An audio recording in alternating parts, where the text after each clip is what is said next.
Good afternoon, ma'am.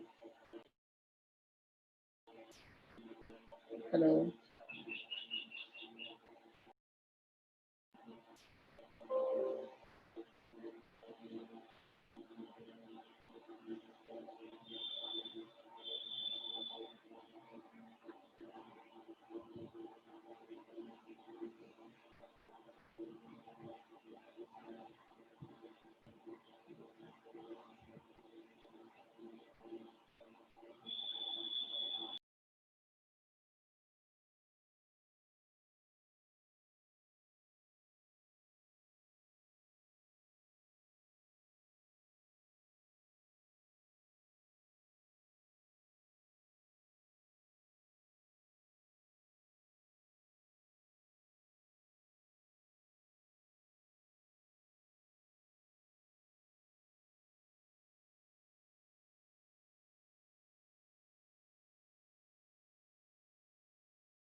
Hello. Hello, sir. Hello. Yes, sir.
Hello,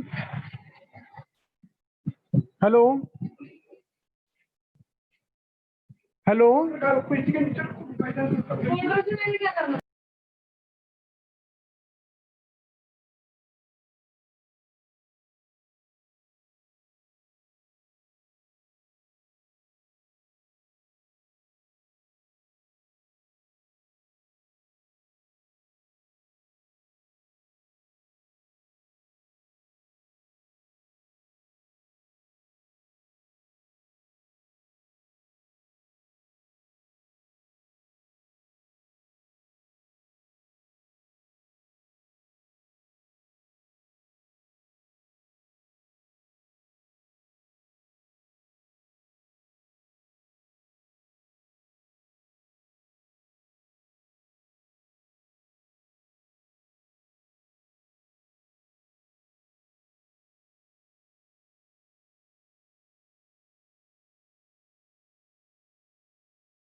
Good afternoon, everyone. Hello. Yeah, Hello. good afternoon, sir. Yeah, good afternoon. We is really sorry to keep you waiting for a few minutes. There was some technical issue, so we're going to start in 2 3 minutes. Okay. Yes, sir. Thank you. Thank you for being with us. Within 2 3 minutes, we'll start.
Hello. Hello. Yeah, good afternoon, everyone. Yeah, I would like to introduce myself. This is Narasimhan. I'm part of Railman's group. This particular platform, GD group discussion online session, is being sponsored by Railman's Private Limited. The CEO, Mrs. Dr. Subhashni Ramaswamy, is the founder of this firm called Railman's Private Limited. She has sponsored this particular DD session free for the students to participate and learn every day. It will be there every day from 3 to 5 p.m. So uh, it is only exclusively for the students to learn. Every day it is there from 3 to 5 p.m. Today we have the session little late because of some technical issues. Otherwise it used to start by 3 o'clock. So today we have Mr. Dilip Kumar. So he is the COO, Chief Operating Officer of Disucssion Labs and Robot Labs, Bangalore. So I welcome you to the session, sir. Mr. Dilip Kumar.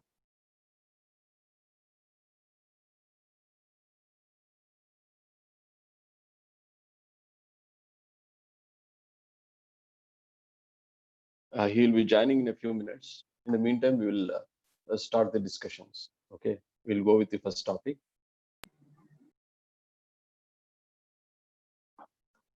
Why failure is so important? This is our first topic of today.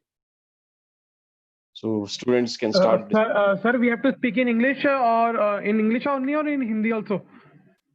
Preferably in English, but Okay, if you sir. can choose other language, but preferably it should be English, so that you will also learn. Yeah.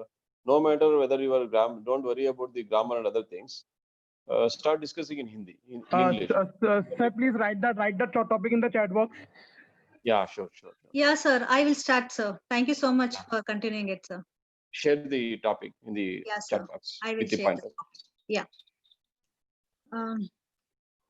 Hi, Dilip, sir. This is Maria here from Rare Minds. Welcome to the group and all the participation as well as. Sorry for joining for the wrong link which I have shared it. Welcome once again for everybody. Thank you so much.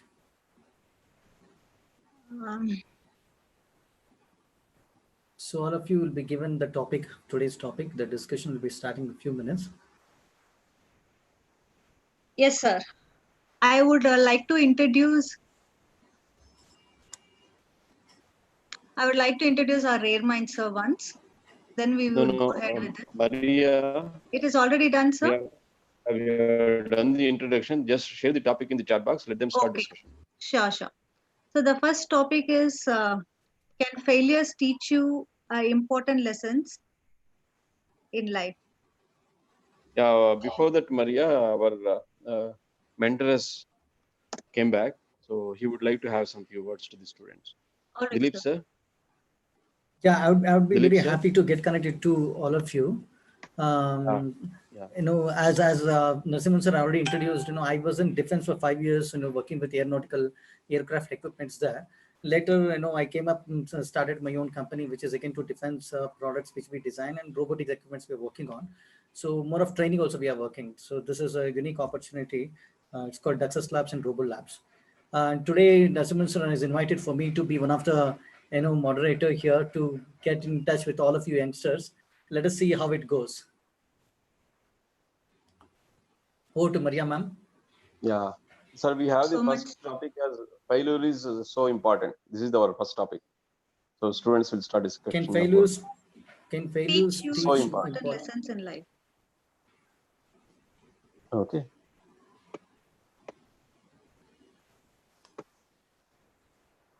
Students can start the discussions. Your time starts now.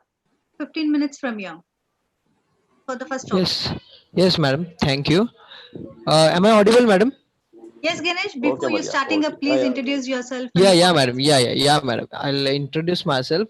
This is Ganesh Kavichandra Zhodpe from Mumbai, and is pursuing MBA degree from Sir Visvesvaraya Institute of Management and Studies, and I'm intended to take HR specialization in this coming year. So thank you, ma'am, that I have got this particular opportunity to just express myself on given topic like can failures teach us important lesson, as I had just seen on the chat box. And madam, really, it's a best topic that I have to speak about this and all. Even every candidate who is enthusiastic about this particular thing called failure.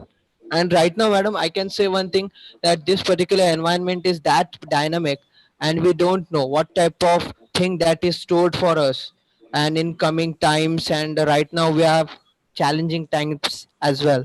So, madam, yes, failures teach us. And even, madam, if failures are not there, life will be like one type of desert, will not have any particular, what we can say, an environment where we can grow into. So whenever failures are there, and then only we'll be able to understand what type of condition will be there and what is stored for us, and we'll be endeavoring towards it. We'll be having lot of things that we can just get connected with that thing like called success. But success doesn't come easily. Whenever that you fail, then only you will be having lot of things with you that is called success and other things. And that is that you are thinking about luxurious life, the standard of living. These are things which are aside. But madam, whenever we start thinking about this called failures, so failures are very very important. And as we know, many of the scientists, many of the people who are who are our leaders, who are prodigies in front of us, they have failed many times. They had failed in their lives, and because of that thing only, they are that known to us. And right now they are history, but still we are learning their things, what they have made us know. So this is my particular point that I have made over here. Thank you, ma'am. Thank you so much, Ganesh. I would request you to play a video going forward so that we can see your face, your beautiful face, and you can see your body Yeah, language.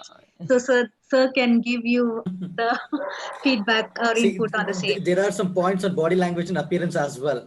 So okay, okay, sir. it's very important for us to know about yourself. If you can come out over the video, that will be very interesting. Yeah, okay, sir. Because sir, I'm operating this Zoom and Zoom app and the mobile right now. So if I just start it, then sir, hanging problem starts, I got and it. I'm not able to operate it. So if I start it, no, sir, my screen gets hanged and all. For that purpose only, I'm not just making it on. No No worries, issues. Ganesh. Next time Hello, we'll try. Yeah, hello yeah, ma'am. everyone. Hello everyone. Hello, Yes, shall I start? your Yes, good Rishi. name? Yeah, my name is Rishi Banka. Yeah, Rishi, introduce yourself, please. Okay, yeah. So my name is Rishi Banka, and currently I pursuing my BTech from IP University Dwarka, and I am in a third year computer science branch. Great, Rishi. You can go ahead. Okay. So today's topic is why failure is more important. Yeah. Yeah. Because what I thought about this is, in life it's necessary to fail, because as we know, I have some things to mention. We have 5 powerful lessons that failures have to teach and instill in us. The lesson number 1, experience. The first lesson gained from failure is experience. What happens when we fail? We got experience that this particular task or this particular phase of our life is give us experience that we have to do this a particular task in that way. Hello. Yeah, Rishi, you can. Okay. You are audible. Okay. So the life teaches that we have to do that particular task either in that way, or we have to do that task in some way that we have success in that task. We have find success in that task. Okay. That's what the first lesson of life said. And the second lesson is knowledge. Failure brings us with most important knowledge. That knowledge can be harnessed in the future to overcome that very failure that inflicted so much pain in the first place. Lesson number 3, what I taught is resilience. Failing in life helps you to build resilience. The more we fail, the more resilient we become. In order to achieve great success, we must know resilience, because if we think that we are going to succeed in a first try, so what we think that if we are going to succeed in first try, or even when the first few tries, when we are sure to set ourselves up for a far more painful future. What I think in that way. Lesson number 4, growth. When we fail, we grow and mature as human beings. If we are not failed, then we proceed further and we are not grow as mature as human beings. We reach deeper meanings, understandings, and we live our life in very mischievous way. And lesson number 5 is value. one of the biggest lessons that we can learn from life failures is the necessity to create and spread then excellent high amount of value in our life and in others' life. All right, Rishi, your video was actually paused. We are not able to see your body language and all. And you have no worries. Actually, I joined through phone and my phone camera is not working. That's why. All right, not an issue. Yeah, Thank you yeah. so much for your inputs, Thank Rishi. you. Next, Hello, good afternoon, sir, and good afternoon, ma'am. Myself, Ankit, and I'm from IP University of fourth year, and it's my last year, and I'm from computer science branch. And the topic failure lesson in life. it would be What great if failures? you can on your video. I, ma'am, just wait. Uh, Hi, am I Ankit. visible now? Yes, Anil, very much. The topic failure teaches lesson in life. I think it's a very good topic. And the first thing is that I want to tell everyone that everyone should learn from their failure because the failure is kind of stepping stone. When you learn from failure, then you can distinguish between how to proceed and how to दिखा do दे वहाँ मुझे वो and what are the things that you shouldn't be doing to achieve success because we shouldn't get depressed or disappointed from the failure because a failure teaches very important lessons about the success, what should we do and what we have learned from our action and that we shouldn't repeat in the future. And the most important thing I think that uh, that we everyone should learn from the failure and not get disappointed. Although failures feel bad, but we should always encourage ourselves from our failures. Thank you. Thank you so much, Ankit, for your valuable time and the speech. Thank you, ma'am. Anybody else? Who would like to go next?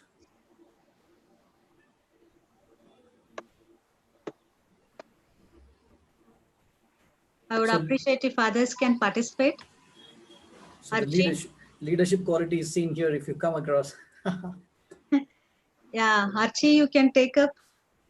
Maria ma'am, Yes. madam, one question that I want to ask: these people who have already spoken, can they speak again? Yeah, very much. Okay, no? Yeah. Yeah, thank you, ma'am. You're welcome. Yeah. Ma'am, I would like to say that as per the way, famous saying by Winston Churchill, that the success is not final and the failure is not fatal. The courage to continue is what that counts. So even when you fail, you should get up and then start again, because the failure, it has a lot of things hidden in it. It's a free gift that you get. From this gift you could actually get to learn something. Like when Alva Edison was trying to make a bulb, he had failed a lot of times, but then he learned, he got the knowledge, the experience to try again and avoid those mistakes. So I think that failures help us a lot, even though sometimes they discourage you and make you feel bad for them, but you should never give up and you should always try. Thank you. Thank you, Archie. Yeah, madam Ganesh here. Can Yes, I add some points? Yeah, please go ahead, Yeah, Ganesh. yeah, madam. Madam, so continuing with all those points which the other participants have spoken about, and I would like to share one of the best quotes that I have heard. The Saint Tukaram Maharaj ji, that he spoke one thing, that it's in Marathi, like केल्याने होत आहे रे अधिक केलेची पाहिजे. It means that whenever that you think one particular thing is getting done, just showing one particular concern about it, or if you are willing to complete it, so you should try to finish it off. It doesn't mean that you are getting failed or you are getting succeeded towards it. So it is all about doing. So whenever that you are getting failure towards your side, just don't get discouraged about that thing, that why should I do if I'm getting failed once, twice, thrice. You should keep on just doing that particular thing unless you get an excellence. So whenever success comes in the life, so that means what, excellence should also be there with it. Otherwise, madam, success will not have any particular meaning. That's why failure should come to us. If failures will not come, so madam, there would not be any meaning for that success what we are having or what we are going to grab. So it is all about what, excellence we should have, and just to not remain in the society for a long time. It is all about eternal, or we can say madam eternity, or madam, or we can say the sustainability of particular image. So that is also very very important. Whenever that we speak about prodigies, we speak about the people who are very much prodigious in their particular actions, they are visionaries and they are awesome people. So madam, they had failed in life and they did lot of things for just going beyond that particular part called success, and they had failed lot of times. So success is not all about just getting in one turn. It is all about what you think about it, how you just get along with it, and you should do lot of efforts to just get it done. So madam, this is my one particular small input I have just done over here. Thank you madam. Thank you, Ganesh. Thank you so much for your good topic. But Ganesh, I would request you not to use this madam in between. You can continue your topic and discussion, which Yeah, goes okay, good. yeah ma'am, Okay. yeah. Thank you so much. Yes. Anybody else?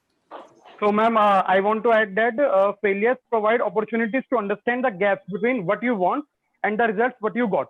Either the results are internal or external. In any situation, for example, hints are gaps always exist. For example, ki what you do, there is some problem in it, or others can't find it relevant for you, and all. Okay, if you are interested at all in getting better results in the future, you all take the opportunity to break the root causes of the gaps and adapt your efforts accordingly. You will never get a destination where all conditions are perfectly in your favor. It's never happened that all the situation, or all the participants, or all the audience are totally in your favor, that you always said right. Yeah, it's not important, and therefore you are always fail in some level, and you must constantly seek to improve. Or improvement is very important, since if you have failed again and again, you need to work on that particular agenda or that particular topic on which you have failed. Thank Good. you, Rishi. Yeah, ma'am. There is 2 more minutes to left for this topic. Anybody else? Or we would like to go ahead with sir's input on the same? Or Okay. anybody want to continue on it? Ma'am, I would like to share an example. Yes, please. Ma'am, I recently read about Katy Perry. She's a singer, we all know. So what happened is, I was reading about her history. In 1999, she started, working as a singer. So she used to sing at many places, but around 3 albums she sung on, labels were dejected and they were closed. So and then she kept on trying, and from starting from 1999 and ending to 2005, she was able to say to finally get the success that she wanted in 2006. And the album was quite successful, but till that time she never gave up. She used to work in small hotels and waitering around and everything, and she never gave up. So and today everyone knows her. She is a very famous person, and it teaches us quite a lot from her life, because she never gave up. She learned from her failures. So I would just like to conclude by saying that life is all about success and failures, and failures, you should take the failures positively and never give up. Thank you. Thank you so much. Dilip sir, your input, please. Okay. So let me take 2 minutes for all of you. There were 4 participants: Ganesh, and Rishi, Ankit, as well as Archie. So Ganesh, I've considered totally 5 factors here. One is knowledge, listening and introduction, communication skills, body language, and leadership qualities. So body language is many of times it was not visible, but I could judge certain moments. So Ganesh, with respect to knowledge was outstanding. I would definitely give 4 out of 5. And with respect to intro also, it was very much effective. You started up very good, giving the information. I would like to give 3 out of 5. And communication skills, again, 3 out of 5. Body language, it was not visible. In leadership quality, because you are the one who actually took it up initially and started off, I would like to give 4 points out of 5. It was very astounding to see Ganesh. Your spirit is good. And Rishi, you're also, first time, that thing about you is you're very good in research. You came up with the right values, all 5 different points, and explain things, each and everything. So I would like to give 4 points out of 5 for this. And with respect to the introduction part, you actually missed that train there. So a little bit, you would have stressed that there is a punchline required. I would like to give 2 out of 5 for that. And communication skills is 3.5 out of 5. Body language, I could not see properly, unfortunately. And leadership quality, as I would like to give 3 out of 5 for this as well. Thank you, Ankit, sir. yeah, nice. Ankit, you're the person who was very honest and was straightforward, simple-hearted person. I really appreciate you so much. So I would definitely give about knowledge. You actually done a lot of research. I could see that 3.5 out of 5 I could give. And but with respect to the intro, you didn't give that powerful intro that which is required usually. So I would say that 1 out of 5 I would like to give. Communication skill is good. You're improving a lot. 3.0 I could give out of 5. And body language, you need to improve a lot. You need to be more sturdy. You need to strong and look straightforward. I would like to give 2 out of this. And leadership quality, yes, 3.5 out of 5. Archie, the last, and she, with respect to Archie, is she is very focused and crisp. What to be told, and exactly she's telling that. So very good, Archie. With respect to knowledge, you have 4 out of 5. Especially that last Katy Perry's analogy you gave, that is very interesting. It was motivating for all of us.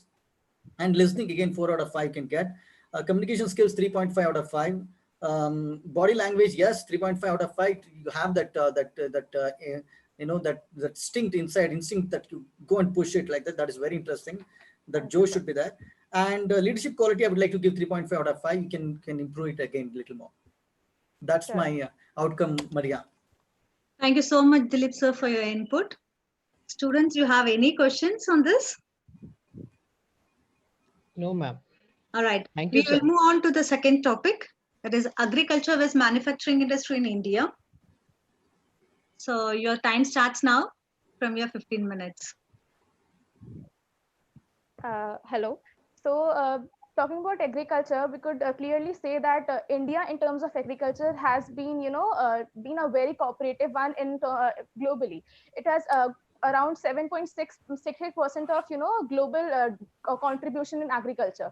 So yeah, India is good in agriculture, but then again, there are certain factors that need to be improved so that it could, actually be equal to the amount of economy that is generated with manufacturing industry. Because manufacturing industry, even though it takes less amount of labor, it produces a large amount of economy, and it actually donates to the economy. Whereas agriculture is not able to do so because of a lot of factors, and these factors could be actually worked upon. And be it irrigation, be it the various other technical techniques like harvesting and everything. If the farmers are provided with the right tools, then they'll be able to give more output to and donate and contribute more to the country's economy. And we could also say that whatever is produced in the agricultural field is actually helpful as the raw material into the manufacturing industry. So we couldn't actually neglect the agriculture industry. It's the most important part of our economy and our country. So I think agriculture is important. Thank you. Anyone else? Yeah, Thank you, Archie. yeah. Good points that I could just see over here. What Archie has rightly mentioned. But madam, I can say one thing like agriculture versus manufacturing. This particular thing comes in front of us. Then what should we speak about? So whenever agriculture comes, agriculture is nothing but the backbone of India. So all people have been having livelihood on the basis of agriculture only. They have been just doing lot of things on the basis of agriculture. And madam, one thing I want to mention over here, manufacturing is also parallelly important to this. As we know, I got to know one particular news day before yesterday only that India stands third regarding to PPP, purchasing power parity, and China stands first to that particular point. And this particular data was published by the World Bank. And when I got to know this particular news, then I thought, yeah, we have been doing agricultural activities since long time, but still we are not reaching to that particular point that we would also stand first to this particular point called PPP. In this particular format, the purchasing power parity, we should also stand first. If China stands first, it means what we are standing third. So this particular point that really strike to me more. And I got to know one thing that if we start doing manufacturing, like what, madam, one more thing like here, which remains very important and crucial, like we should also start doing manufacturing as well. If we start doing electric car spare parts manufacturing, then our people will also get an employment over here. Okay, they will not need to they will not need any particular thing that okay, we'll just go to another country, just we are expatriating to other countries just to have a good amount of money and all. If we start doing manufacturing over here, so our engineers are going to other countries just for sake of having one particular having a good amount as well as that particular livelihood as that other countries people are living. So this particular thing will also be avoided when we start doing manufacturing. As we have been focused to agriculture, we know that one, but whenever it comes to manufacturing, we should also be doing this particular process parallelly. If we don't do manufacturing, really our particular economy will be having lot of problems after some time. And right now we have challenging times, and there is no any particular statement or proposition that we can make that our economy will be booming. So because Dr. APJ Abdul Kalam has said that 2020, in this particular period of this or this year, our India will be superpower, but it has not been yet, right? Because of what? So somewhere else our economy got shattered. Many loopholes are there, and those loopholes we have to work on. Those loopholes should be plugged, then only we'll just understand, okay, yeah, somewhere else agriculture is one of the backbones. Okay, as well as manufacturing is also another thing that it is considered as our backbone. Then only our India will be just standing in terms of each and every particular format, and really it will make a lot of things which the other countries will also start accepting and acknowledging. Yeah, India is doing well. People should start speaking like this. Other countries should start speaking like this. So this is my particular part that I have spoken about. Yeah, ma'am, thank you. Yeah, Thank so you I so would much, like Ganesh. okay. So I would like to add in Ganesh's statement that if we take agriculture at the first priority, then what will happen with the growth of agriculture in village area? Listen, if in village area, if the growth is happen, then we can develop the backwardness of villages in India. Since there are many villages in India, there where agriculture or farming is not given that much importance, or they have don't much facilities to improve their farming and all facilities. If agriculture gets more priority, then more raw material can be produced from manufacturing sector like textile, sugar, packaged food, and etc. With modern technology, agriculture is now more productive and profit-gaining sector. Agriculture nowadays, India makes more focus on agriculture, and they got more and more profit from its gaining sector. If we focus on agriculture sector with the latest technology, it will it most trade sharing sector of India and in the world economy. The most trading share sector in India and in world economy will be the most common agriculture sector in the villages, and it will improve the condition of villages where the farming is not given that much importance, and there will be the lack of equipment or utilities in the villages, so that the farmers cannot be able to produce some good amount of vegetables or something and do farming. With the growth of an industry, more input can be generated from agriculture sectors like fertilizer, modern equipment, and all. Pesticides, the manufacturing sector, great potential to generate large number of jobs in agriculture, which can reduce poverty from India. See, we need more number of jobs because we know that in India the poverty percentage is high, as much as compared to Kerala and other states. So what we need to do is create more large number of jobs either in agriculture sector or in manufacturing sector. In manufacturing sector, there are large potential, or the people have great potential to generate some new amount of things, goods and products, so that the poverty is reduced to some great extent.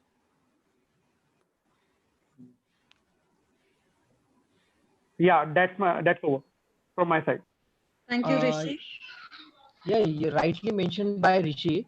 I can add one point over here that you said that okay, agriculture is that particular part that it is considered as backbone, and I also said that thing. But parallelly, we should think about manufacturing also. If I just Yeah, yeah, ask yeah, you some yeah, of yes. the if I Yeah. just ask you what are the policies and how are they implemented? If I ask you this particular thing, you will say policies are there, lot of policies are there, but implementation is not happening. If implementation is not happening, how can our agriculture be booming? Okay, how can agriculture be Okay. boomed in that particular phenomenon, or what we think or what we expect to it happen? it to happen. So then only it will take place, right? So manufacturing is what right now we are having a knowledge of that particular thing. Even many of the students, many of the candidates are choosing what, doctoring, engineering. They don't think, and even many people that I have seen around me, that they don't want to take BSc in agriculture. Right now it is one of the most emerging fields that has been arising since long time. And but none of any person is that particular bothered about just taking BSc in agriculture. They just want to do their particular IT. They just want to do biology, microbiology. But I just, when I get to know about this thing, that they don't aware, they are not aware, or they don't think about this particular part called BSc in agriculture. So many things are there about agriculture, but whenever it comes to manufacturing really takes us to that particular next level. And really, you just mentioned the right point about agriculture with technology. But Yeah. whenever technology also comes, that technology will also go hand by hand or hand in hand with manufacturing appropriately, I must say. Because we have to educate our particular farmers who are living in India. They don't have that particular literacy ratio. If we start doing that educating part and all, then other things may remain good. So whenever that we compare all this agriculture and manufacturing, so by my side, manufacturing is that dealing well as compared to agriculture. Yeah, I totally agree with all the points that Ganesh mentioned. So I have to add one point. If the manufacturing sector gets more emphasis than government schemes like Make in India and Made in India and all, then it can be more successful than these emphasis of government schemes, because manufacturing sector nowadays need more attention than these government schemes. If Indian manufacturing sector is still now the backbone of Indian economy, because it's holding around 18 to 19% of GDP growth contribution, which is more than the agricultural sector. Yeah, I agree with all the points that Ganesh mentioned, that manufacturing sector is although more important than the agricultural sector, but it's holding about 20 and 19% of GDP of the Indian economy, which is the great percentage over other sectors in the India. I would like to say something. So I would just conclude by saying that I agree that manufacturing is more important. It is contributing a lot to the economy. But then again, in terms of significance, agriculture and manufacturing go side by side, and hence we couldn't, actually compare the importance. And I would also like to say that if the proper, proper steps are taken, then agriculture could also, come in the, donate in the terms of economy. And the various grains that the farmers grow, that's the raw material that is used in most of the manufacturing industries. So it's required. And if we, whatever they grow, if it's they have a proper cost for it, and they are able to sell it at a reasonable price, then the poverty for them will be reduced, and we'll be able to, get the grains at a proper price, and then it could be used in the manufacturing industry. So these both things can, lead us to a superpower in terms of economy. And it's just the thinking and the steps that we need to take to, make a difference. So that's it. Thank you. Okay, so India needs to revamp its both manufacturing and agriculture sector by using some scientific methods like which are economically feasible and practical, environmentally sustainable and global competitive, to exploit the gains from trade, increase output and input, and employment from reduced inequalities. And also, India should be more focused on reduce the poverty rate in India, and create more and more jobs either in agriculture sector or in manufacturing sector. Since people are unemployed and they don't have jobs, since in this COVID-19 times, many people lose their jobs due to this scenario. So India needs to be more focused on these both sectors to give them their opportunity back. That's all. Well, I would like to add one more point over here. I would like to add that the agriculture sector is the most exploited sector in our industry, because the farmers don't have the direct access to the market. Actually, if the farmer have the direct access to the market, then they can they know the prices, and they know actually they will know how to enter the market and how to sell their product in the proper rate. Like the man who takes a share from the farmer gets the most profit in this section, because the man in the middle takes the share, and the farmer get the very less quantity that he produces by his hard work. And in the manufacturing sector, it's very important as well as agriculture sector, because the manufacturing, if we have a good manufacturing, our life will be very comfortable, because the if in India, if we manufacture our own products, then our economy won't go to the foreign country, like America, China, because their manufacturing is very good, and they focuses on their manufacturing sector. So we should focus on our manufacturing as well, and provide farmers a way to access to the directly to the market, because uh, the farmers don't have that kind of knowledge. They only know about the growth of the crops, and they focus about that. So I think that agriculture and manufacturing are both dependent on each other, because if we focus on our manufacturing, and then we can manufacture the good products, the good tools for the farmers at the very low cost.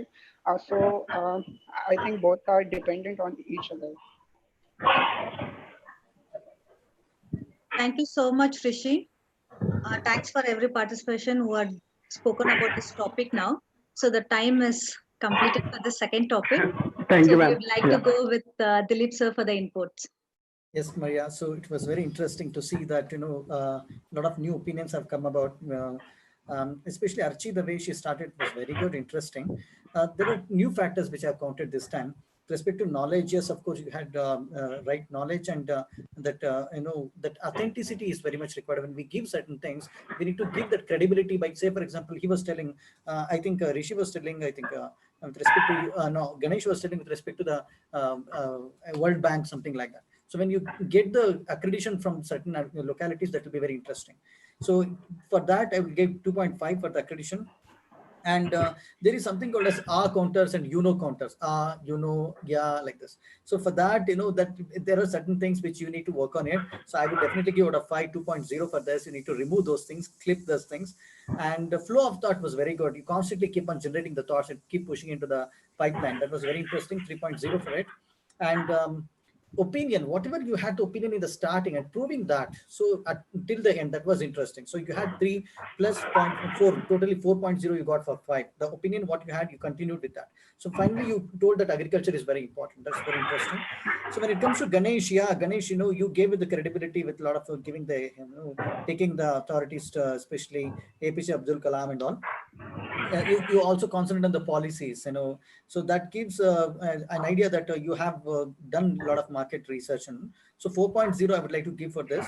And again, with respect to the R counters, I didn't find much ask. Yeah, of course, there one and here and there was there, but it was less.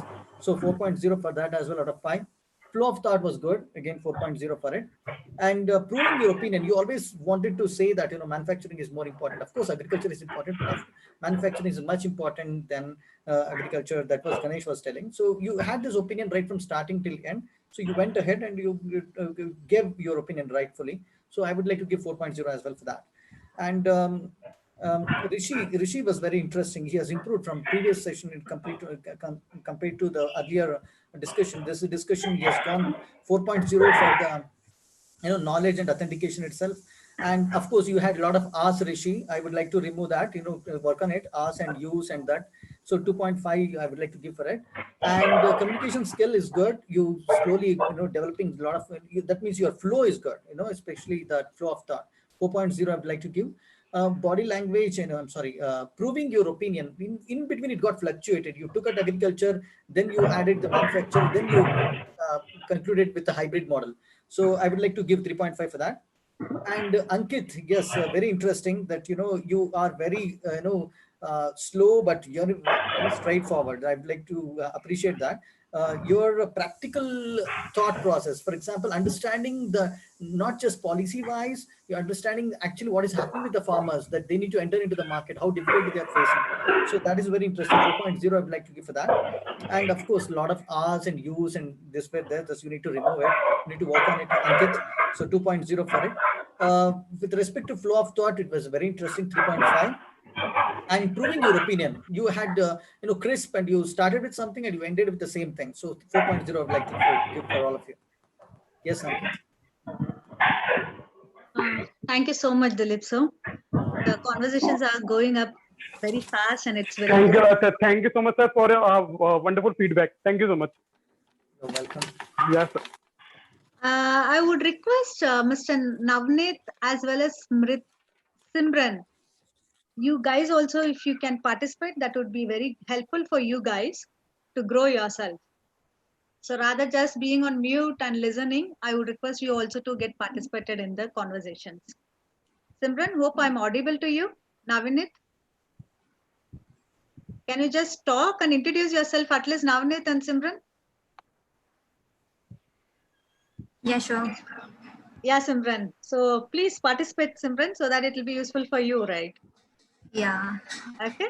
And Navneet also. I request Navneet as well. We'll go ahead with the next topic is Startup India boosting entrepreneurship. So guys, you can start your conversations.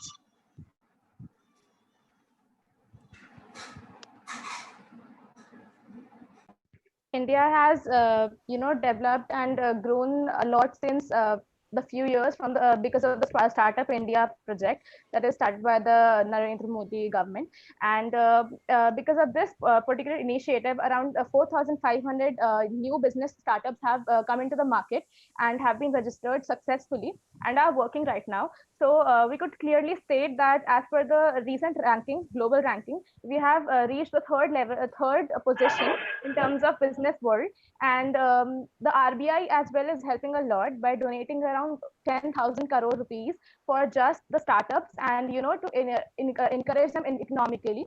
So the government support, along with the strong motivation and the enthusiasm of the various startup founders, has led India to its path of success. And the Startup India Hub is a point where all the founders can collaborate and work together and help each other, not just economically, but also by giving them various ideas and helping them with their suggesting them with all the things and the feedback, giving them feedbacks. I think that Startup India is a very great initiative to bring the young minds to a great success. Thank you. Yeah. So about Startup India, since Government of India launched Startup India campaign to encourage young entrepreneurs and entrepreneurship in India's young generation, who despite being skilled and able to launch their own ventures or their to manipulate their own ideas or to generate their income by using their new ideas and all, to become dependent upon various type of jobs and still remain unemployed. There are some key facts about Startup of India. A startup is an entity that is headquartered since which was opened less than 7 years ago, and annual turnover is all about 20 crore and 23 crore only. Okay.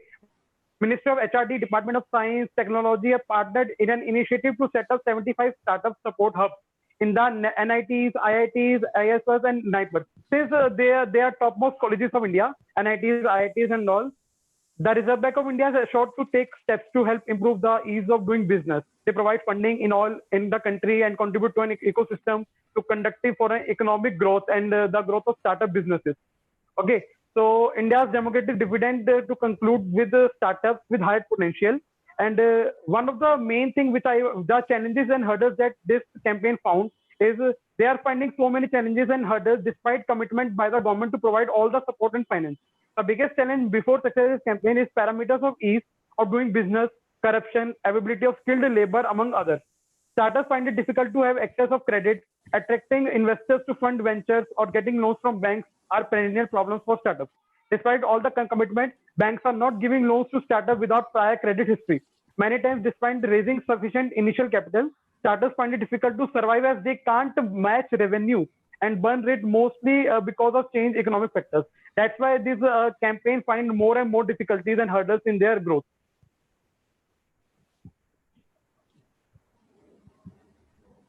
Yeah, that's from my side. Thank you, Rishi. Yeah. Anybody else?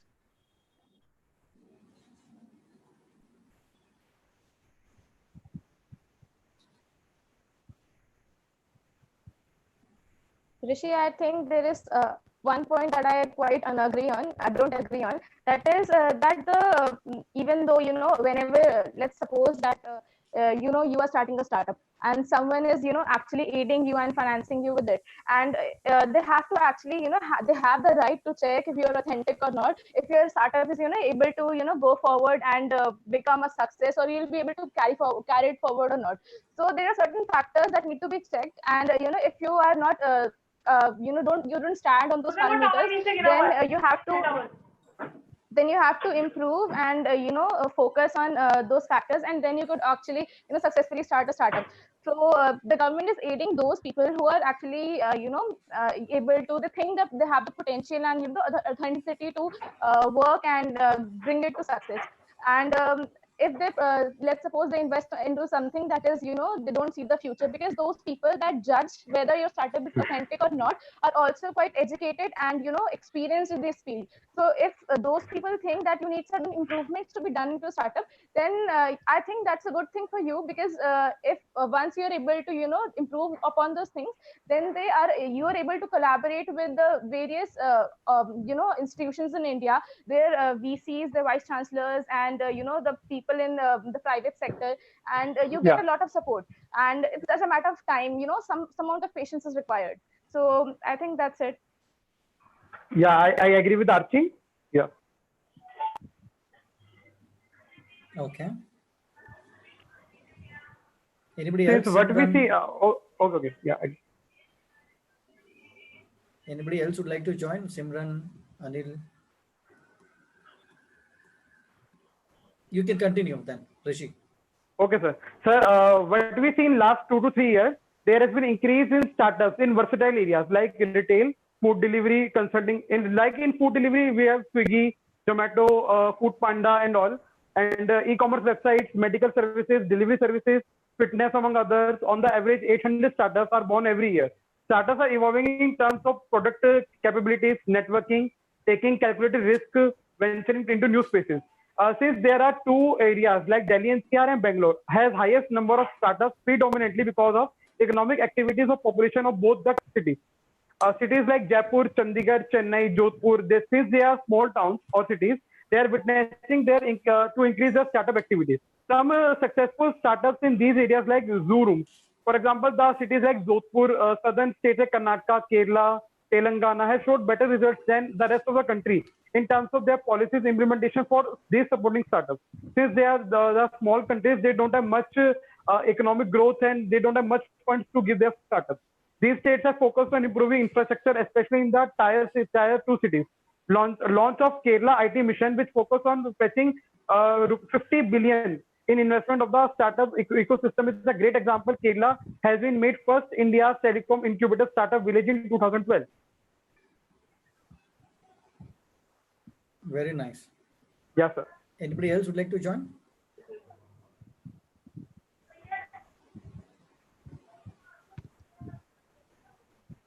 Yes.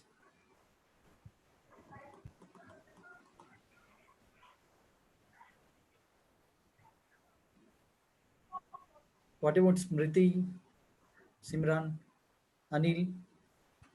Yes, Ruchi, you would like Archie would like to add something? Sir, I would just like to conclude by saying that the government of India has taken a great initiative. It will help in the Make in India project. It will contribute, and it will help the young minds to actually get the success that they were thriving for and weren't able to get because of the financial aid. And even the government has started this tax exemption scheme, according to which the startups that are starting are getting an exemption of 3 years from paying the taxes. So, and also the government is developing various like the Silicon Hub and various other hubs where these startups could actually have the proper infrastructure to start the work. So yeah, the government is helping a lot, and there are certain things that need to be improved, but that can be worked upon. It's a slow time taking process, and we'll get the success. So that's it. Very Well, well, actually, I would like to add some points on the basis of skills in the entrepreneurship. What we need in the terms of skills, because these days I see many people, uh, they actually work for some companies. They don't work for themselves. I mean, everyone should learn a thing or two about the startup, how to get started, because in future it will be very helpful. And the entrepreneurship is the combinations of different kind of skills like financiality, and we need to look into the market, and we also need to predict the future, what would happen in the market in the next 5 years or 10 years. So according to the perspective skills, entrepreneurship is a kind of mixed of many things like marketing, financial, we can also work for our company, something like that. Thank you. So I would like to add that what failures we got while running this campaign. So the one of the most major failure which I got is the campaign is good for Startup India, but the implementation of the schemes which we are proposing or which the entrepreneurs are giving us is not too much proper. The developments being made with this time until the industry being is to its goal. The decreased corporate taxes and the increased possibilities will surely help young entrepreneurs make successful business with great ease. Okay, the total amount of funding secured by Indian startups dropped by 50%. That's a huge decrease in the total amount of that funding given by Indian startup banks and all. And then the concerns of domestic angel and VCs on capital gains tax remains largely unaddressed. Since the companies, the VC firms and angel investors, they are more cautious while investing on Indian startups. Why this has happened? Because the conditions, the ease of capital flow, and doing business are not stable enough. They think that the Indian startups are not growing that much as their own country startups. Yeah, Maria ma'am, I had connection problem. That's why I got disconnected. Oh, okay. So how many minutes is left, Maria, Miss Maria? I think it's like 15 minutes got, or I feel like that. Yeah, sir, the time is over. Okay, so let us go with the outcome. So I could see that I've took new factors now, especially dynamism, that aggression when you're actually trying to do something, and when you're trying to show things, that dynamism is required. And second factor is especially subject knowledge. Third is vocabulary strength. This we need to always focus what vocabs we are using it. And the fourth one is your proactiveness. How much proactive you are involving in the conversation, trying to understand others, at the same time portray whatever methodologies we are using it for the market. Now, when it comes here, when I'm seeing here, Archie has she has scored 4 out of 5 with respect to aggression and dynamism. That is very interesting, Archie. Keep it up. It's very good. So subject knowledge, you have 4.5. You have that is because I was watching you whether you're actually going through Google or not. It was nothing like that. You're actually trying to put it from your stack of memory what you have. Very interesting. And vocabulary strength, yes, that is good. 3.5, you're getting it. You need to actually improve a little bit more. Use that finer vocabularies. That will be very interesting. And proactiveness, yes, 4.0 is that. This is very important. The proactiveness is one of the quality of the leadership those who want to attain. And with respect to the Rishi, somewhere I felt that the way you were explaining things. Which college you are from, Rishi? Are you studying or working? Yes, sir, I am studying. What is it you're studying? Engineering or management? Yes, sir, engineering. Okay, with respect to engineering, the way you're giving the details about, especially the terminologies you're using, it appeared like that. I thought you're from a banking sector. Very interesting, Rishi. You have very good subject knowledge. I thought one point of time, I thought whether you're actually reading by holding the sheet, you got a printout and you're just reading like that. I felt like that. Your flow of thought was very interesting. I felt one point of time that you're reading it. Was it your reading or you're telling to us? No, sir. Actually, daily I practice about the daily new GD topic. Okay. Okay. It appeared like that you were reading something. And second point is, Rishi, is that so you're I doing... just make the point of all. Okay. You were using Google now when you're in mid of the topic? No, right? No, sir. I just made the points on paper. Okay, yeah, Previously, because I'm yeah. not able to see you. What is happening out there? That is Yeah. very good. He's You have so very good. scared, Dilip. Actually, he's like nervous and he's telling, no, no, no, I'm not seeing the Google. Because I could feel, I could feel it, and you're giving right examples with all statistics. I was surprised how you're getting it. I thought you were getting fetching information from Google right now. So 4.0 for your subject knowledge and 3.5 for your dynamism. That aggressiveness is there, but you need to still improve. It's not aggressiveness. It is about that ability to convince others. And the third point, which we were working on, vocabulary, of course, good. 3.5 you will get. Still, you need to work on. We need to try to get some polished vocabs, which helps us to convince others to portray our ideas. And the fourth is, Okay. which I was telling, is with respect to your proactiveness, which you need to still improve. I would say that 3.5, you need to improve a lot about our proactiveness. Okay. Yeah. Yeah, Ankit Sharma. So you are very good in with respect to practicality, as I was telling. Going on with respect to your subject knowledge, and that is 3.5 you will get. However, your the dynamism is, you need to little improve. You need to become little more stealthy. That is required. I would like to give 2.0, and even vocabulary strength is very much required. You need to polish sales skills and vocabs 2.5. With respect to your proactiveness, of course, because you always try to come afterwards. So we need to jump in as well as fast as possible. So that's the reason I'm giving you 2.0. Yes, Maria. Over to Maria. Yeah, so thank you, sir. It is really motivating the students for each and every topic, the way you give them the feedback. Appreciate it, sir. Thank you so much. Students, we'll go for the next topic, that is Big Data and Information Policy, a future challenge. Your time starts now, 15 minutes from here. Yeah, ma'am. I got disconnected, and right now, really, I'm feeling like that I made a mistake, and I just started that video, and it happened. So, madam, I Okay. would like to share my views on this big data and information policy. And really, it's a big challenge. Whenever that we speak about data, what is that data?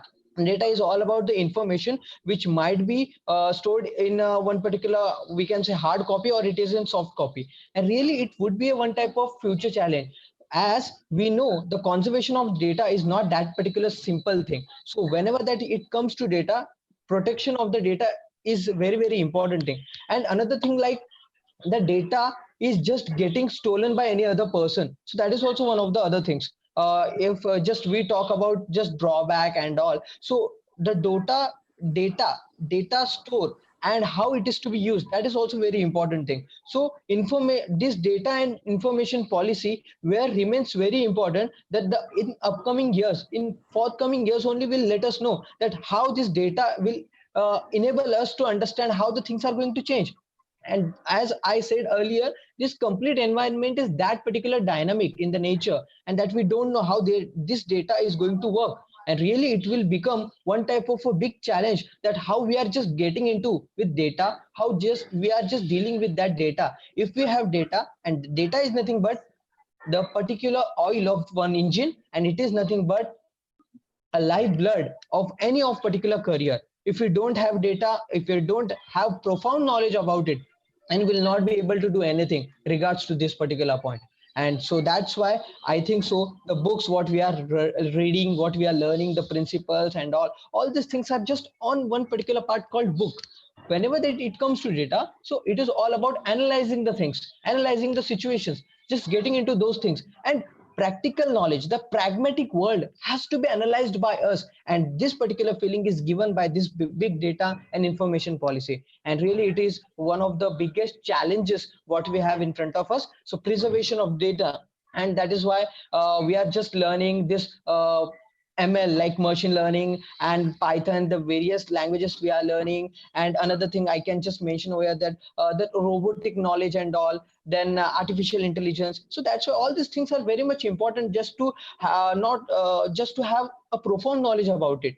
And that's why really it remains crucial whenever any particular thing comes to you, the career and growth. So this, as far as these two things are concerned, so I have just summed it up what I wanted to say. Thank you, ma'am. I would like to say that I would like to say that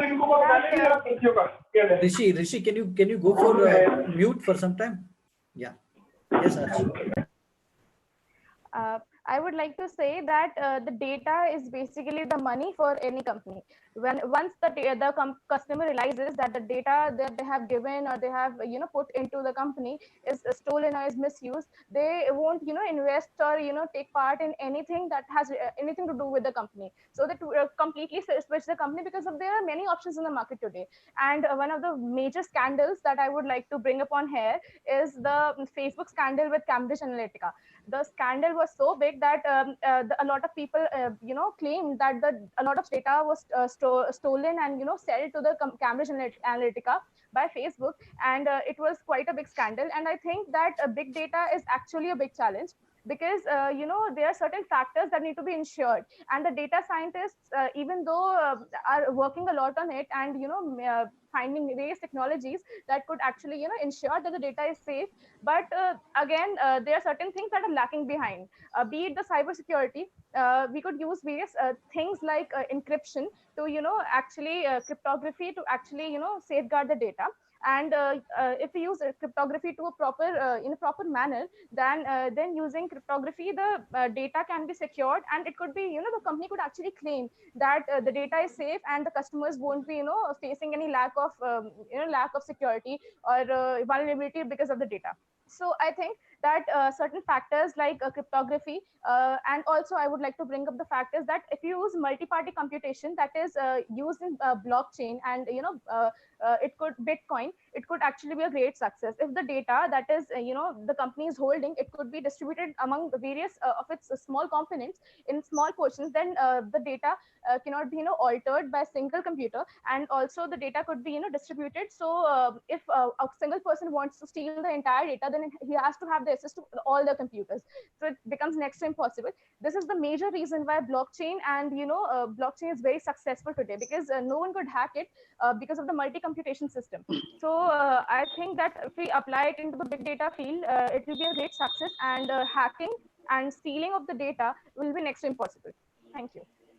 Well, I agree with the Archie, what she has just mentioned, that with the big data, we need the encryption technologies like blockchaining, because today in the market, big data is very much important for the business purpose.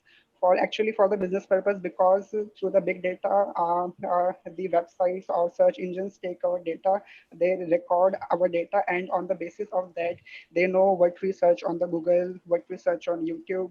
So any business person who want to start a business like blog or YouTube, they can look for the Google keywords and check what people are searching. uh, in Amazon also, we check on the Amazon keywords what is trending right now. So on the basis of that, big data is very helpful in the today's world, because it is easy to know what the customer want and what we need to customize in our product, etc., etc. So in the terms of business, the big data is kind of boon to everyone. But in the terms of information and policy, the big data is kind of dangerous, because the lots of malicious websites or the hackers group can have our data very easily. So I agree with the Archie's point that we need to use encryption, and encryption and blockchaining in our data, so that the company who are taking our data is secure with them, that they don't go to any third person, so they misuse our data, misuse in kind of terms that uh, we can add rumors in the Facebook or WhatsApp, like what's going in our country. The people from another country can use in that way. So I I'm very much support for the big data in the terms of business, because it helps us to grow our business. But in the terms of privacy, we need to work on this. Okay. Thank you so much, Anil. Thank you. Ankit. Yes, sir. Ankit 10. Ankit, I'm so sorry, Ankit. Thank you. Yeah, ma'am. Ganesh, Yeah, ma'am. you'd like to continue, Ganesh? No, we didn't had Rishi speaking this time. Rishi, Rishi, you're not there. He's there, but he's in the mute. Rishi, are we audible, Rishi?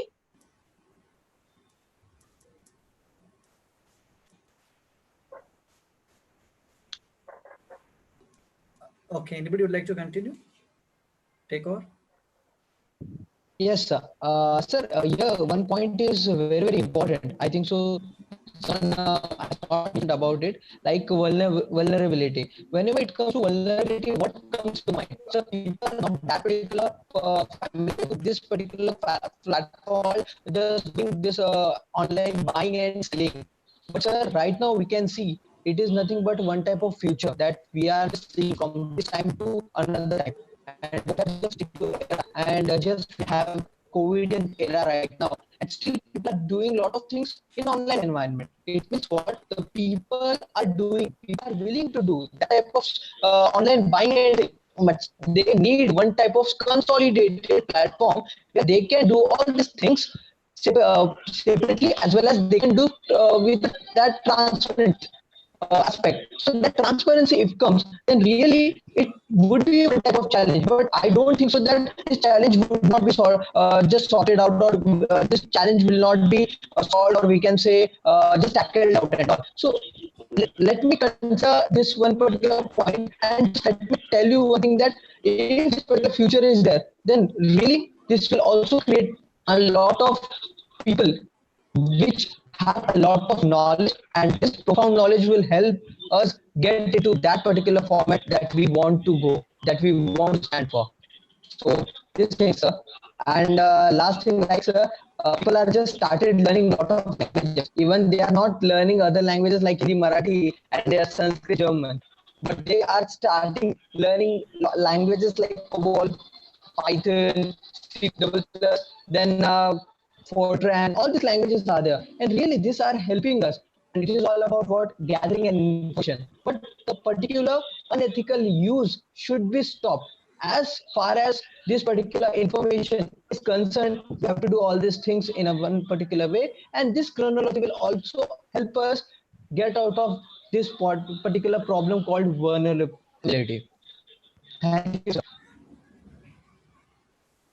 Thank you so much, Ganesh. Anybody else? Yeah, I would like to say that in the terms of vulnerability, Yes, go ahead, Ankit.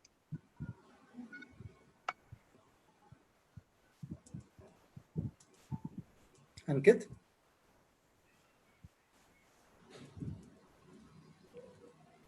Ankit, you wanted to continue the topic. What happened? sorry, ma'am, actually I muted by mistake. Okay, go ahead, Ankit. Yeah, I would like to add that in the terms of vulnerability, we should educate ourselves on the privacy. Like there are many extension on the Chrome and other browser that we can use, so that the websites which are taking our data, so they cannot take our data without our knowledge. So it is very important that we should educate ourselves about the privacy and these things, so that we give our data on our own, not someone takes from us when we visit some websites or link, etc. Yes, Thank I you. would just like to add something in Ankit's point. See, what happens is that Google, being a reputed company, it provides us with the option to, if we want, we could actually hide our data and avoid it from getting used by other companies and everything. So yes, Google does have this facility with us. Also, I have recently come across this feature that in Google Maps, and Google Maps you could actually see the various locations, and just by entering the address and everything. But what happens is Google is giving you an option that if you want, you could actually hide the hide your location, and hide it from everyone, so that no one will be able to access it and see it from anywhere across the world. So yes, Google is working on it. But then again, big data is useful, because sometimes when we search something on Amazon, and then and then we are trying to get more information about it. And then usually when we do something on Instagram, on Facebook, we realize that whatever we have searched on Amazon, it actually shows over there, and we could get more inputs and more feedbacks about it. So then again, there are certain pros and cons of everything, and big data has its pros and cons. But privacy and encryption, privacy can be cured through encryption and multi-party computation. But I think overall, if we consider, then yes, big data is a technology that is very helpful, and it will help us in the future only. Thank you. Yeah, I would like to add that if some company takes our data, so it's kind of very useful, but it's kind of addicting. I mean to say that they make YouTube, Instagram very, very, very addictive, because they set the recommendation like that. We keep on scrolling, and we don't know how our time has passed from 15 minutes to 100 minutes like that. That's So all about self-control, Ankit. How no, could it's we not. control? Yeah, it's about self-control, but it's something the company is also doing to us. Like we Okay, cannot. let's take an example of Instagram. They Yeah, even if hide everything and ensure privacy, there are certain pages that you follow. So the scroll that you scroll down, the pages that you have followed are actually showing in your feed. So that's your fault that you are not able to have self-control. So you have to have a little of self-control, and then yes, you'll be able to avoid Instagram full on. yeah, I agree that we should have self-control, but the point is that they make these apps this way that they keep interacting with the people, so that people keep scrolling. If they get the recommendation similar to that, they will obviously more than 50% of the people will open that. So this cycle goes on. So my point is this. Yeah, curiosity kills the cat. Thank Yeah, you. yeah, thank you. Thank you, Ankit. You made smile for the conversation. The group was actually battling actually, but you gave a smile for Archie, Dilip sir, Yes, ma'am. Ma'am, others he is in also. my college only. He's my Thank very you, good ma'am. friend. And in college also, he manages to make a smile on everyone's face. And he's a dancer, so that's a plus point. That's awesome. Nice. Thank you. So there are 3 more minutes, guys, still the conversation to complete for this topic. If you can continue, anybody you would like to continue, go ahead with that. I would like to say that the biggest tool the big data has the prediction. We can predict that where the company is falling, or when the company is going to fall, or when the production we should increase. We should increase the production when the customers need the most items according to climate, weather, and like this. And yeah, big data has the many tools like keyword searching, prediction, and it also very helpful in the finance or setting up the business or running the business and etc. And one more point, continuing with all this particular conversation that we had since 15 minutes, I think so 10 minutes. So I would like to add like DBMS. If this particular thing comes, what it comes into mind, like database management system. So it is also one of the systems that we have right now. And really, what used to we do? Okay, we used to do that. We used to keep papers like ledgers physically, and hard copies we used to preserve. But right now we have DBMS tool, and really it is helping us to just do all. It is helping us do lot of things in just sitting and just clicking one particular button and all. So really data is that particular good thing, but it is all about what boon and curse, boon or curse. But whenever that we use it ethically, it is nothing but boon for us. When it is used unethically, that is nothing but curse for us. So it is all about our particular mentality, what we think about it, how people think about it. So people should be educated on particular this point. If they are educated, then it is and that particular thing, like we would be on cloud 9. So it is only thing that if we start doing ethical use of the data, really we all will be on cloud 9. And rest is the history what we have been seeing. Yes sir, thank you. Thank you so much, Ganesh. So we would go ahead with your inputs for this topic, sir. So this session was humorous sometime. It was interesting, and especially youth are so addictive these days because of this big data has been revealed. so anyways, see, we have many parameters to count, to actually evaluate. Now when it comes here, I've taken few things. Maybe it appears that your marks may be down here, but what we are trying to tell is these are the parameters we need to improve on. So first parameter is I believe you all know mind mapping, right? There is a nucleus. From nucleus, we keep on moving to one step and second step, and we'll come back to nucleus. They can go to the second step, first, third step, second branch, then we'll come back to the nucleus. Third branch, come back to the nucleus, like that. So this is very much important when we are doing conversation, especially in panel discussions as well as group discussion. Sometimes it is also true that when we start our conversation from nucleus to first branch, and we'll shift it to some other branch, and we'll forget the nucleus to coming back. And this actually breaks the entire conversation flow. So in this category, I've taken this refining or mind mapping this category. In this category, I would like to say Ganesh, though he has the skills of certain skills of analogy and all, but he is missing, the information is getting scattered, Ganesh. You need to come back to the nucleus and go back again. Somewhere you're shifting to branch. Therefore, out of 5, I'm giving 2.5 for you.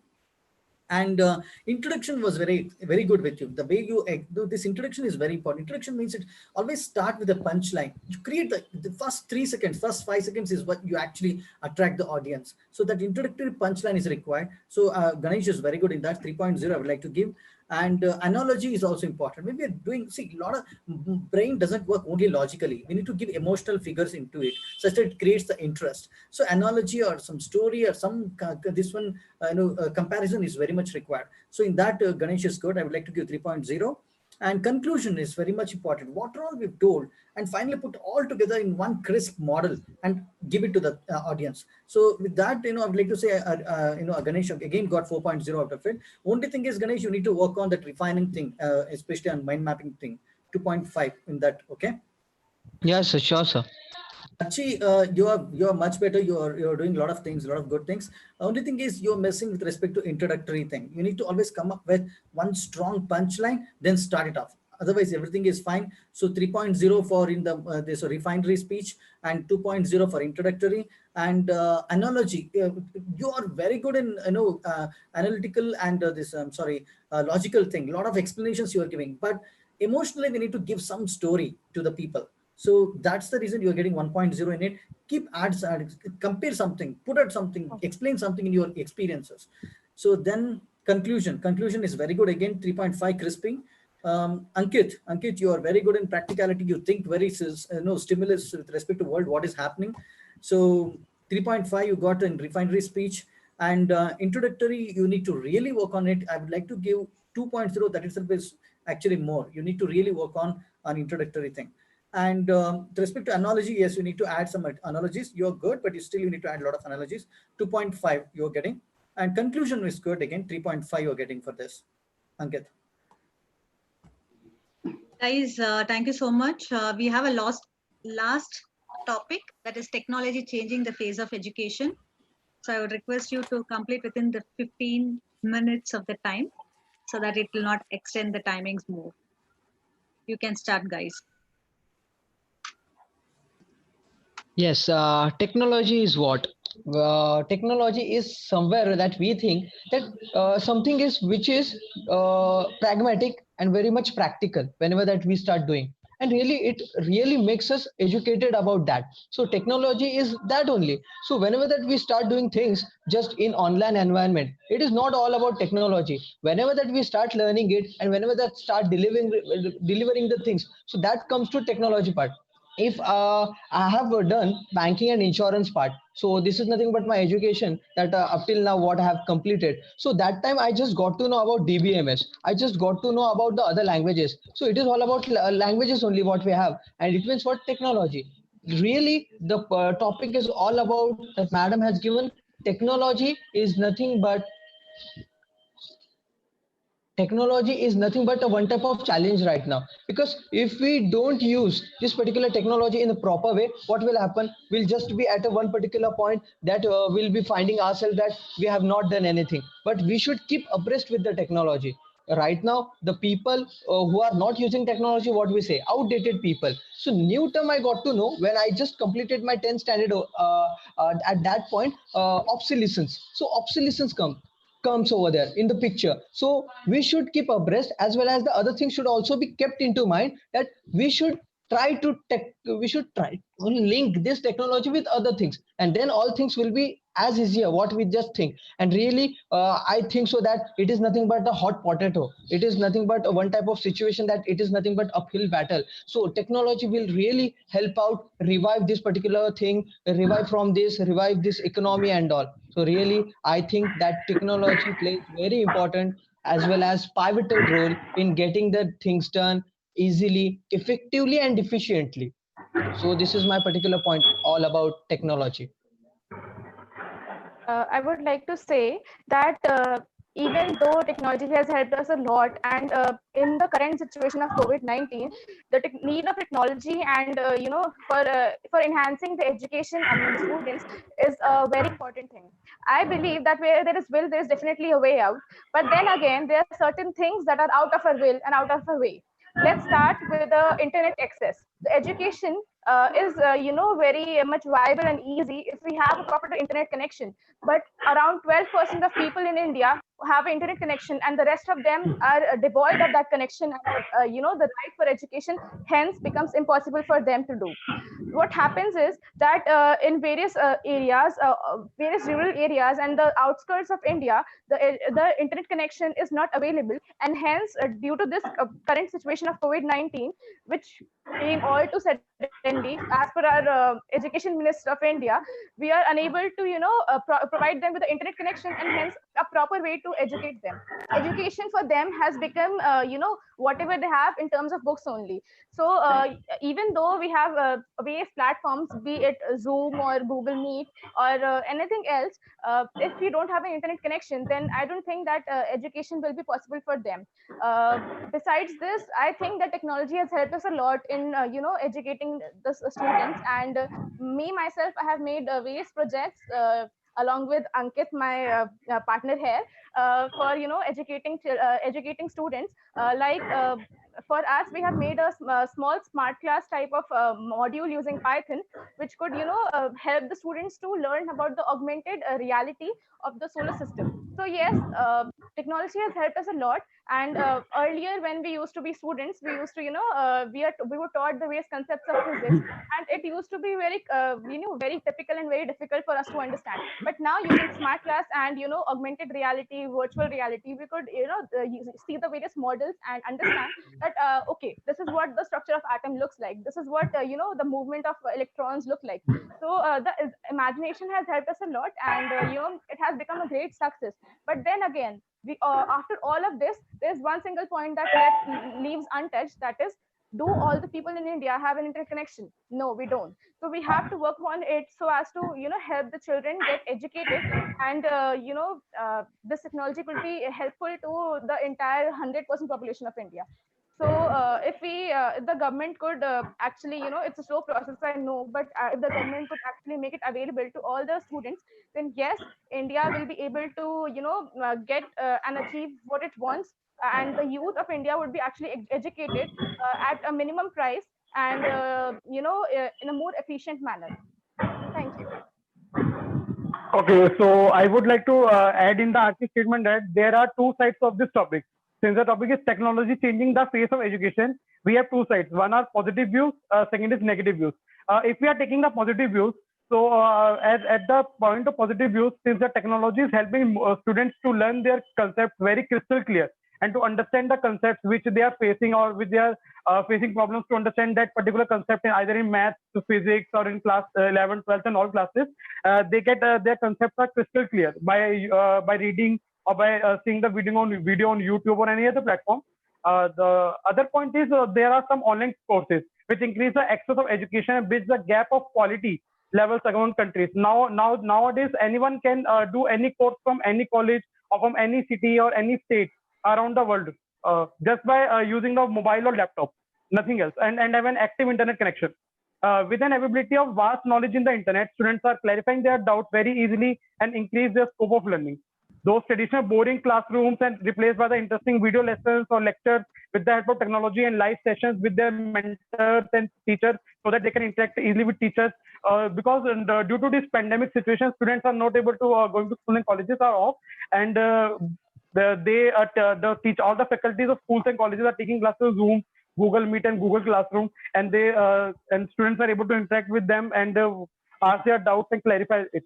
So teachers all around the world are now collaborating and learning with best methods of education from one another. If I am talking about the negative side, so what about the negative side is traditional method of teaching imparts discipline in students. For example, in classroom teaching, the teachers take care of students that they don't talk with each other, they sit in a proper way, they disciplined and all. But in online class, they can't see because all the students are in mute and the teachers continue their lecture. So what students do behind, they don't not able to know. What happened is they listen their lecture or not? What they do behind, is they making proper notes or not? Is they take some benefits out of it or not? Okay, so people are now relying on the ready available information instead of referring to the standard books written by experts. Okay, everything is available on internet. Instead of reading books, students or all the faculty and people are now referring the content which is available on internet. They not even prefer books which are available on library or in stationery shops and all. With increasing their virtual communication, some students are developing social phobia because nowadays we all are taking classes on Zooms and Google Meet. So students are now addicted to these platforms too much, and they use social media very abruptly, and they now become a clarified of social phobia. That's what I want to convey. So yes, I agree that the technology is changing the education very much, because in this scenario of today, the COVID-19, that if the 100 years ago the education would have stopped or we wouldn't have access to the education, but we should be grateful that today still we can access to the education, and in the today and in this century we have more access to the education ever, like online platform like Udemy, Coursera, and Pitel. There are many platforms which give us online education access and free. And the one more important thing is that we can choose our topic, we choose our domain. Is simply we can learn anything we like. So in today we can learn anything. So yes, yes, today technology is impacting our education very much.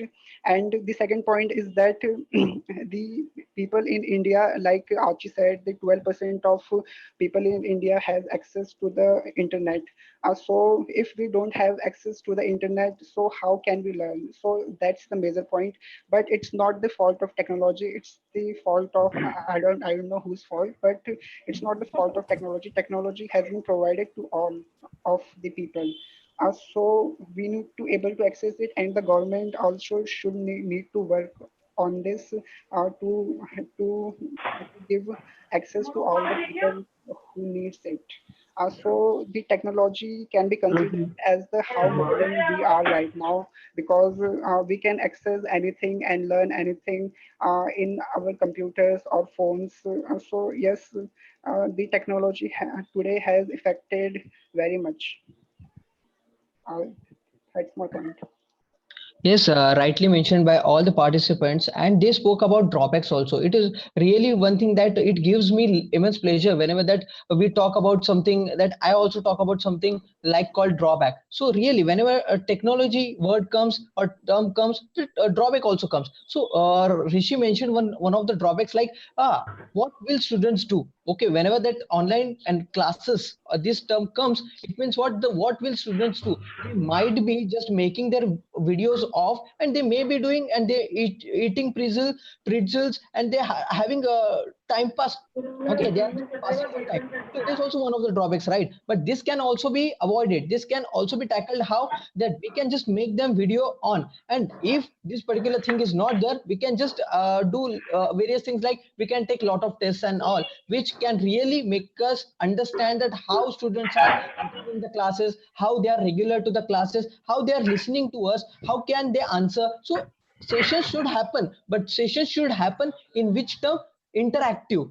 in this particular interactive mode, that interaction should be there among the teachers and students. It should not be one-way conversation. It should not be one-way communication. Whenever the thing comes to conversation, it should be from both sides. If students are asking and teachers are giving appropriate answers for that, and really it is really helping us anything, and really students are right now on a cloud nine. Why? Because I also take economics lectures. No, I ask students, really, this particular virtual classes what we are taking, what we have been taking since this particular COVID era has come. So do you like this classes? Yes, sir. We are liking this class like anything, because sir, we haven't had these classes earlier.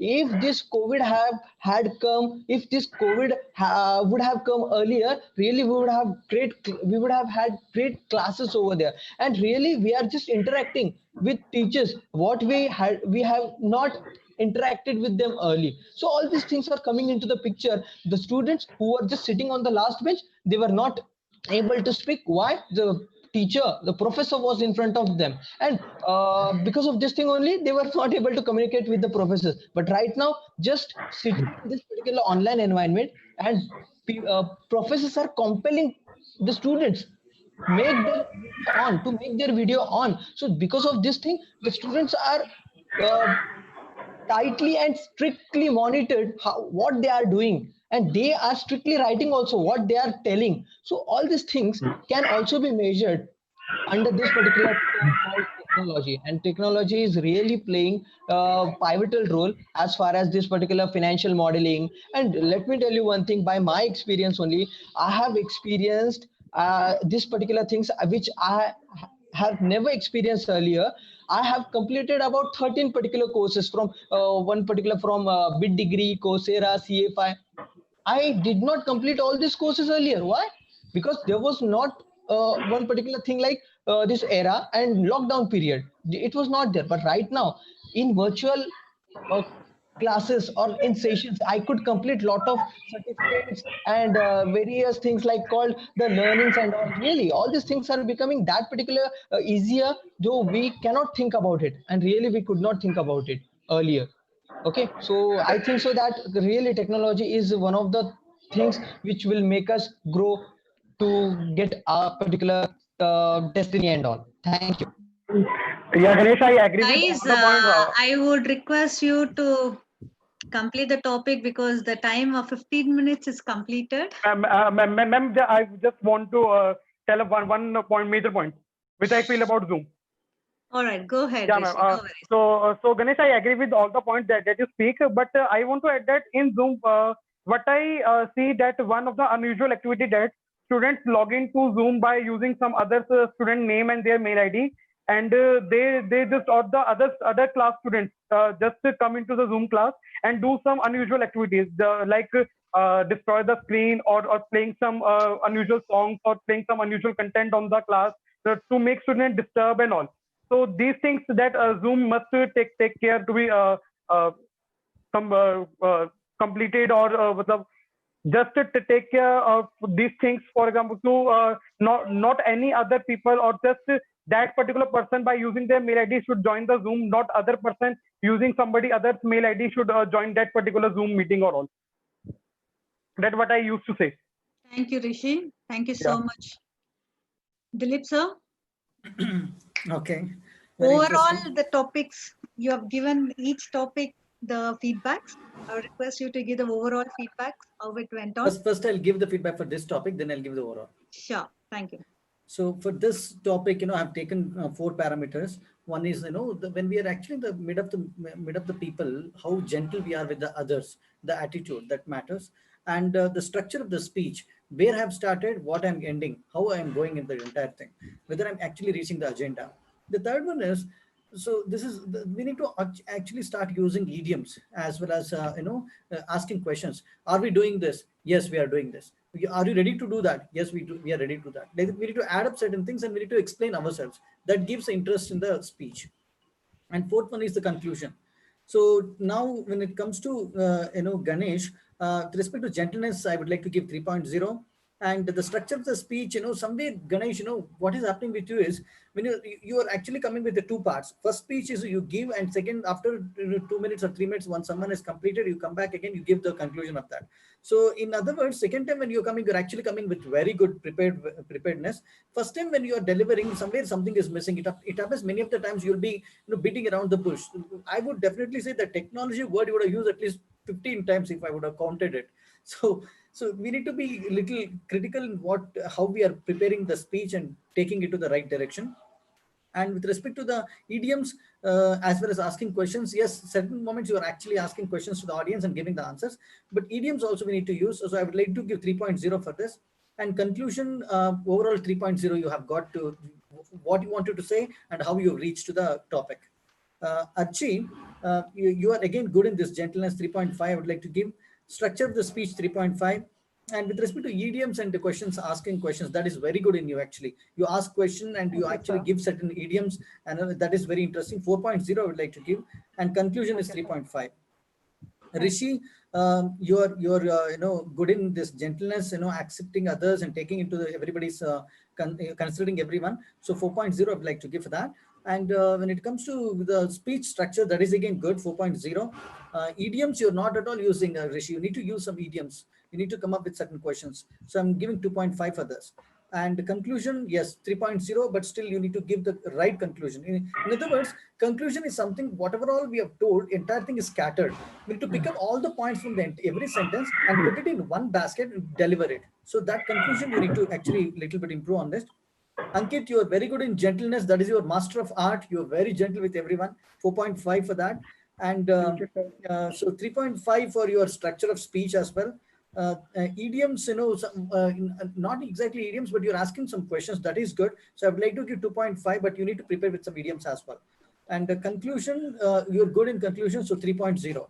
So this is for this topic. Overall, I would feel that, everybody of you have come up with a beautiful, every topic you have learned, you picked up. You rather, each and every factor is that there is like this totally 20 factors I've covered here. So 20 parameters. So each parameter, if you start working personally, I think it will be available later. If your conversation is available, you can go and check again. So I would like to request you all to polish on that. Especially, Archie, you're very good in, your speech and constructive knowledge, that aggression and everything. But somewhere you're missing certain things that, especially your R's and some gaps and all. You need to reduce it. You need to clip it. You need to work on it. And Definitely, sir. I will work on it. Thank you. Certain degree of MTI is there with all of us. So this is because we are all, naturally we are all Indians. We know we are prepared with our own language. So MTI, we need to come out of this mother tongue influence. We need to come out of this. And with respect to Ganesh, you are very good in giving the analytics and all the things. Explain things are very good. You're prepared. Only thing is you need to restructure it. You have the knowledge. It is all in various clouds. You give cloud number 9. Always give the example of cloud 9. So you need to actually merge into, bring it to one concept there. Somewhere you are missing that. You're getting scattered. Yes, sir. I'll work on it, sir. So Rishi, you are very good, especially with your logical explanation. Somewhere I felt that you are actually reading it. I felt it like that you got a printout, but very interesting. You have a lot of good things in you. Pick it up. Little bit you need to work on your idioms and skills as well as vocabulary strength. Okay. Yeah, sir. Thank you. Yeah. Ankit, you're very good in your gentleness as well as attitude somewhere, but that is also sometimes becomes a negative. You need to be little sometimes dynamic and become little proactive. Maybe one step ahead you need to go. So that gives everything fine for you. Otherwise, you are very good in this. And whom I missed now? I think everybody covered, I think, right? Ganesh, Archie, Ankit, Rishi. Yeah. That's it for all now today. Thank you so much, sir, for a valuable feedback. Thank you so much. You're welcome. I'm happy for Guys, that. I've given the link for feedback. Please, we'll wait for the line. Call itself. You can fill that feedback sheet. That would be great support. Yeah, ma'am, already filled. Great. Thank you.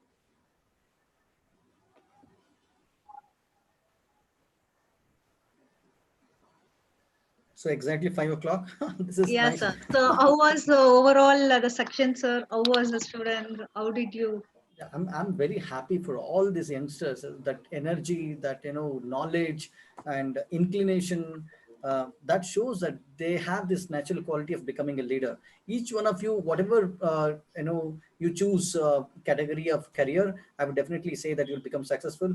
All the best for your life, and be safe. Take care of yourselves. Thank you so Thank you, much, sir. sir. Students, you guys have anything to talk? Anything to question us? Yeah, ma'am. Maria, ma'am, thank you for giving this particular good opportunity. I should not say good, but it is the best opportunity that we have got yet. And sir, thank you for just letting us know what are the loopholes that we are just remaining behind, that we are not plugging those loopholes and all. So we'll try to focus on those loopholes, and we'll just come with flying colors, sir. And that would be a feather in the cap, sir. Thank you, sir. Thank you so much, students. Narasimhan sir, I would like you Yeah. to give the vote of thanks for Dilip sir. Yeah. Yeah, thank you so much, Maria ma'am, and the Rare Minds community for giving us such a wonderful platform to interact with students and to discuss upon various topics which are really needed for the group discussion. And I would like to convey a very keynote thank to Dr. Dilip sir to give us valuable feedback so that we improve our key points and all the problems which are facing in group discussion in the coming sessions. Thank you so much. Rishi. Thanks Thank for you. your Thank you. efforts Thank and you, Rishi. participation. Thank you. Yeah. Thank you, Maria. First of all, I would like to say thanks to Dr. Subhashini for creating this wonderful platform for the students. It is only for the students to give it back to the society. She has something in mind, and she came up with an idea of having the GD platform live for the students. It is definitely very useful for the students. So students, whoever participated today, they are excellent.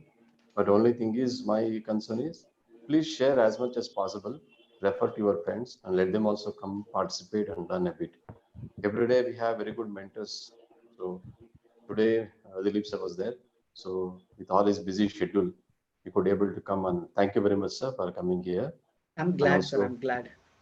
And also to my colleague Maria for hosting this event, and also the Thank you so much, sir. students also, you are all participative. So come back again. It is there. It's exclusively for you every day from 3 to 5. So please refer your friends also. Come and learn. Okay. Thank you very much. Yeah, thank you so much, sir. Thank you so much. Thank you, everybody. Thank you so And much, thank you, sir. Dilip sir, for smiling and keeping us encouraging the students. Thank you so much. We'll see you once again for the participation. Yes, ma'am. Thank you so much. Thank you. Thank you Be everyone for safe, joining. Thank you. everybody. Have a great day. Yeah, ma'am. Thank you. Thank you. Thank you, ma'am. Thank you, ma'am. See you tomorrow.